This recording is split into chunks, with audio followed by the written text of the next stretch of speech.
عبادتوں کی طرف میں یہ کام کرتی ہوں، عبادتوں کی طرف میں یہ کام کرتی ہوں، میرا اصول ہے کہ میں پہلے سلام کرتی ہوں، میرا اصول ہے کہ میں پہلے سلام کرتی ہوں۔ مخالفت سے یہ صورتی ہے میری عزت، مخالفت سے یہ صورتی ہے میری عزت، میں دشمنوں کا بڑا احترام کرتی ہوں، میں دشمنوں کا بڑا احترام کرتی ہوں۔ محترم بزرگوں اور دوستوں، بھائیوں بہنوں اور میرے استاد و ممتحن اور گھروں میں بیٹھی پردہ نشین عزت دار خواتین اسلام، السلام علیکم ورحمۃ اللہ تعالی وبرکاتہ۔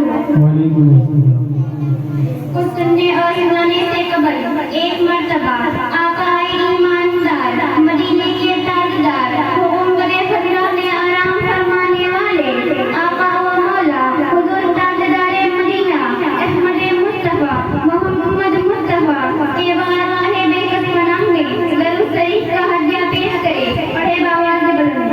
اللهم صل على سيدنا شفيعنا حبيبنا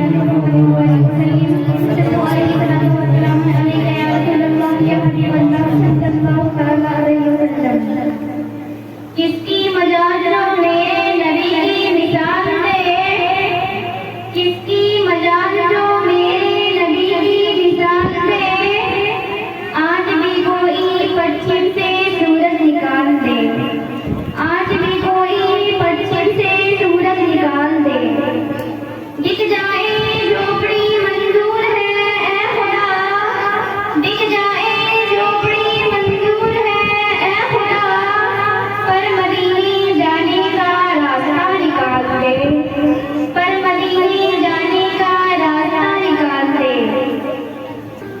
اے اولادو، اپنے والدین سے خون نہ کہنا اور نہ انہیں جھڑکنا اور ان سے تعظیم کی بات کہنا، جس طرح خدا کی عبادت نہ کرنا گناہ کبیرہ ہے، اسی طرح والدین کی عبادت نہ کرنا بھی گناہ کبیرہ ہے۔ ہر اولاد پر ماں باپ کے حقوق عائد ہوتے ہیں جن کا بجا لانا ہر اولاد پر نہایت ضروری ہے۔ تمام رشتہ داروں میں والدین کی فرما برداری لازم ہے، ماں باپ کی جسمانی خدمت بھی ضروری ہے اور مالی خدمت بھی لابدی ہے، کیونکہ بالوالدین احسانا بغیر کسی قید کے ذکر کیا گیا ہے۔ یوں تو ہر آج والدین کی خدمت ضروری ہے، بالخصوص ضرورت کے وقت بہت ہی ضروری ہے۔ فرمان الہی کے مطابق اولاد کو والدین کے خلاف ہاں اور ہم کہنے کی بھی اجازت نہیں ہے، لہٰذا آپ خود غور کیجیے کہ جب ہاں اور ہم نہیں کہا جا سکتا تو والدین کو برا بھلا کیسے کہا جا سکتا ہے؟ ان کے جائز حکم کے خلاف ورزی کیوں کر کی جا سکتی ہے؟